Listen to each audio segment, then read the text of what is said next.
علامہ ابتسام صاحب حافظہ اللہ تعالی انہوں نے الیکشن لڑا تو 9-10 ہزار ووٹ انہوں نے حاصل کیے.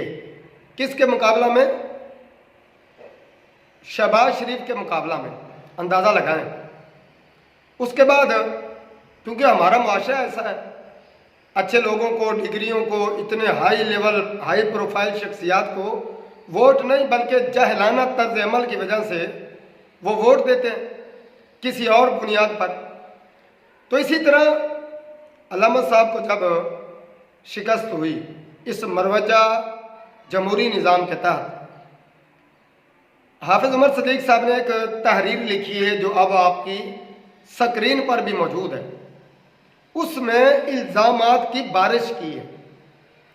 ایک الزام یہ لگایا کہ آپ جمعیت اہل حدیث نہیں چلا سکے، مرکزی جمعیت اہل حدیث میں آپ نہیں رہ سکے، اور اسی طرح آپ نے قرآن و سنت مومنٹ بنائی تاکہ دیوبندیوں بریلویوں کے ووٹ حاصل کیے جا سکیں.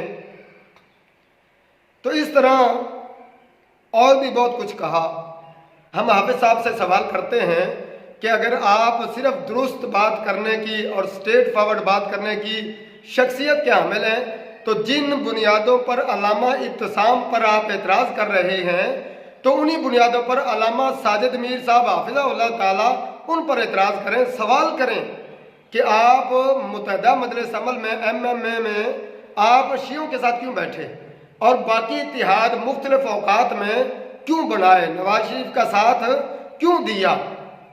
ہم اعتراض نہیں کرتے، مجبوریاں، ضرورتیں، وقتی مصلحت، ہم یہ بات کرتے ہیں. لیکن آپ جو اعتراض کر رہے ہیں تو پھر جس طرح علامہ ابتسام صاحب پر آپ سوالات کی بچھاڑ کر رہے ہیں تو ان پر بھی کریں، ورنہ پھر ہم سوال کریں گے. بتائیے علامہ ابتسام صاحب نے اپنی پوری الیکشن مہم میں کہاں کمپرومائز کیا ہے، کہاں انہوں نے نرم لائن اختیار کی. مثلا انہوں نے علل اعلان ختم نبوت کی بات کی، علل اعلان دفاع صحابہ کی بات کی، علل اعلان منکرین حدیث کو، منکرین صحابہ کو، ختم نبوت کے ڈاکوؤں کو للکارا.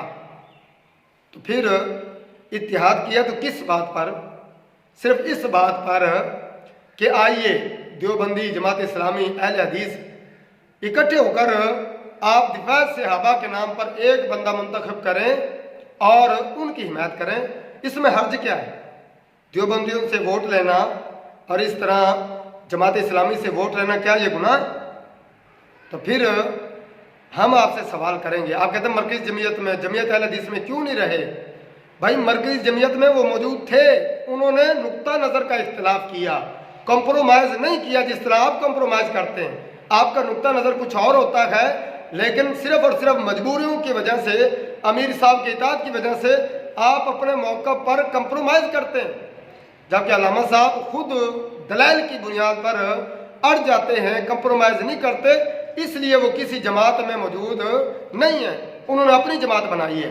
اگلا اعتراض کہ آپ نے اہل حدیث لفظ کو کاٹ دیا ہے. بھائی قرآن و سنت مومنٹ یہ کیا ہے؟ کیا قرآن و سنت کا مطلب اہل حدیث نہیں ہے؟ کیا قرآن و سنت اہل حدیثوں کی نہیں ہے؟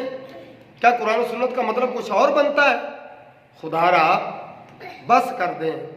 آپ کبھی اپنی ٹانگ اٹھا کر جہاں بخاری شریف پڑھی ہوتی ہے، میز پر امر پوری صاحب جو آپ کی باپ کی عمر کے ہیں، وہاں آپ کے موقف کو ہم نے درست کہا، اس کے حق میں ویڈیو بنائی جس کو ہزاروں لوگوں نے دیکھا، لیکن آپ کا انداز غلط تھا. آپ نے یہ لائن اختیار کی اور آج آپ علامہ ابتسام کے ساتھ بھی یہی رویہ اختیار کر رہے ہیں.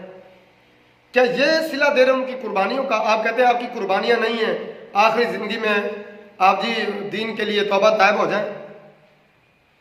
کتنی قربانیاں اور کیا قربانی مانگتے ہیں؟ آج اگر چند بڑی شخصیات جن کی جان کو شدید خطرہ ہے ان میں شامل ہیں تو علامہ ابتسام ہے.